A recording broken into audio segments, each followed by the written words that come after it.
Okay. I'm Martin Nilsson. I am approximately mathematical physicist.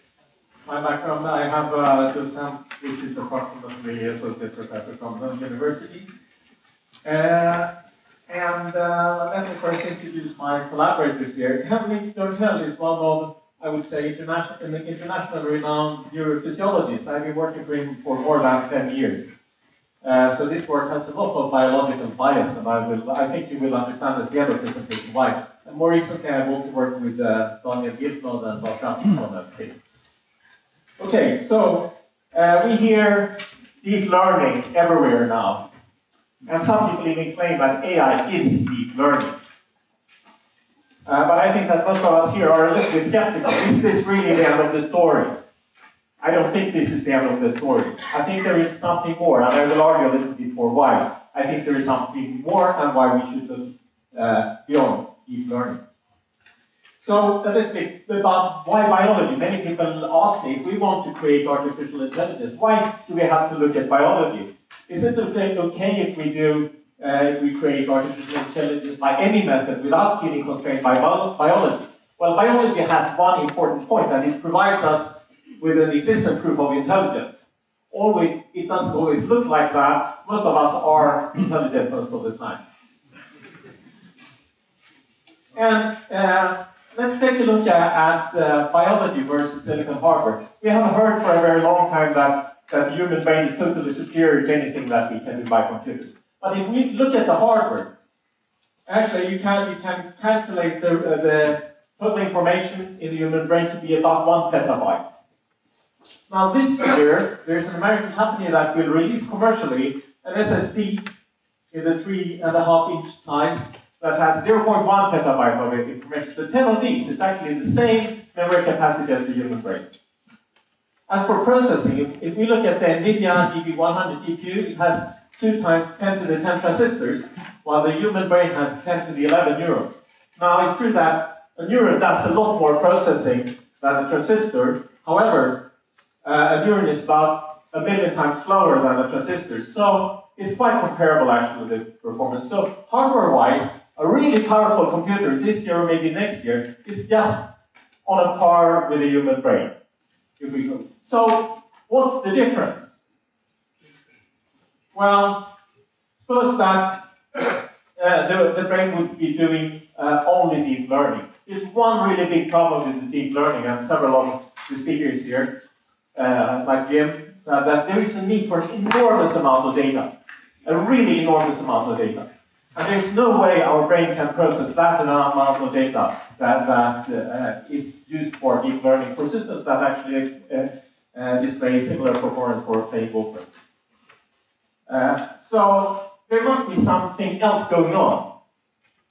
And if we look at supervised learning, the basis of deep learning, it is basically functional approximation. We have inputs, and we have some box which should produce outputs. So we can imagine this as a table. Theoretically, this kind of design could solve any problem. There's only one hitch, and that's an incredibly huge table. It is so big, it is not practical. So we have to fix this somehow. So our first fix would be to feed back output to the input, and then we get the recurrent neural network.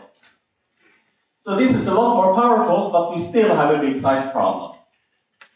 So what else could we do? There's some other things we could do.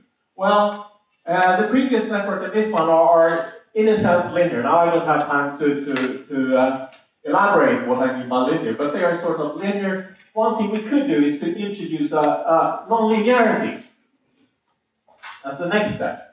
And those of you who are control engineers, then you start thinking hybrid control, and I think that's on the right line of thinking, actually. So somehow, maybe some of you, how many of you recognize this structure? Well, you have seen this before, okay? So this is known as the von Neumann architecture. Von Neumann himself, just skip a little bit here, von Neumann and his co-inventors, Eckert and Motley, came up with this thing. Von Neumann was very enthusiastic about neurophysiology at this time. This was in the early 1940s. So he called this box the central control organ, the one below it, central arithmetic organ, and the memory organ. And actually, this was described in the report. It was never published, actually. So it was circulated. I think he wrote it, it's dated 1945.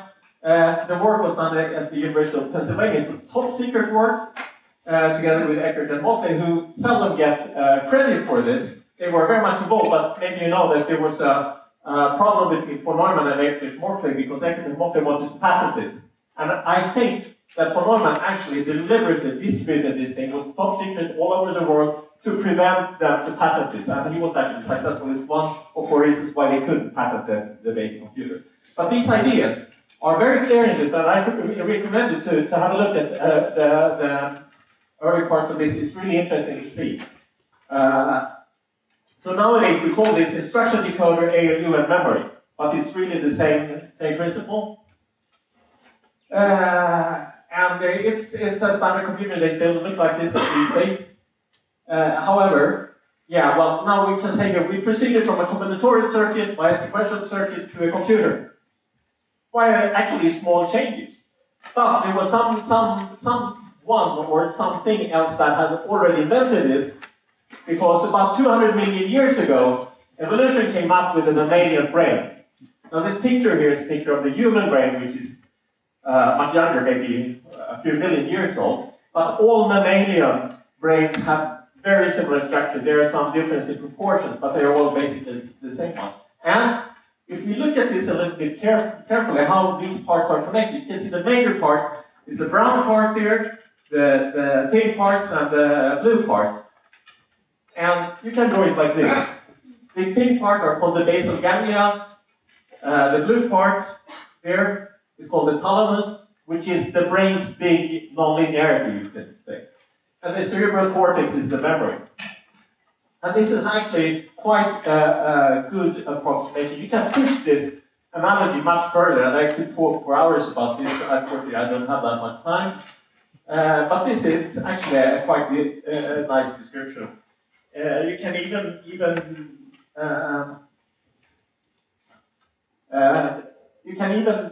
discuss about some well-known diseases. For instance, if this thing here doesn't work, that results in Parkinson's disease or in Huntington's disease. In Parkinson's disease, it prevents problems here prevents thalamus for making new connections. And in Huntington's disease, it's the opposite. They make too many connections. Okay, and then there is also the psychologist's view. I can really recommend this book, Thinking Fast and Slow, by Kahneman, who he's originally a psychologist, and he divides human behavior into 2 types of thinking. The system 1, fast, intuitive, and sloppy, which we tend to use, prefer, and then the system 2, which is slow, deliberate, and careful.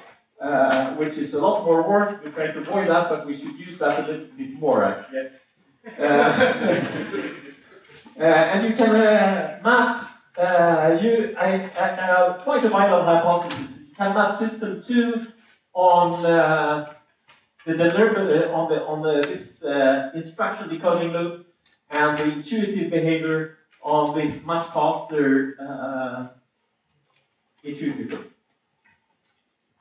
Okay, so where do we go from here? Well, these are questions that we have been working on at SIG for some time and are working heavily on now. And so the first question, if you interpret the structure as a computer, which I think is perfectly valid, there's a lot of people who would oppose me there, but I really think, as a computer scientist, I think this is valid. What is the data representation? Obviously, it's not 64-bit words in the brain, but there is some representation. Then what is the assembly language? What are the primitives? What are the basic operations that are done on this? I think we have quite a good hunch about the data representation of the central nervous system. And we are getting to find some ideas about what are the basic operations. And then the third question is, how is programming done? And there we are really now still fumbling in the dark. One thing that we can say for sure, I think, is that there is some other type of learning that is statistical learning, that is used by deep learning and reinforcement learning. There is a lot of data But we can actually learn quite quickly. A teacher tells us something, then we know that. By saying single talk, where we have actually learned something, that's integrated very efficiently in the other learning that we have done. Okay, thank you.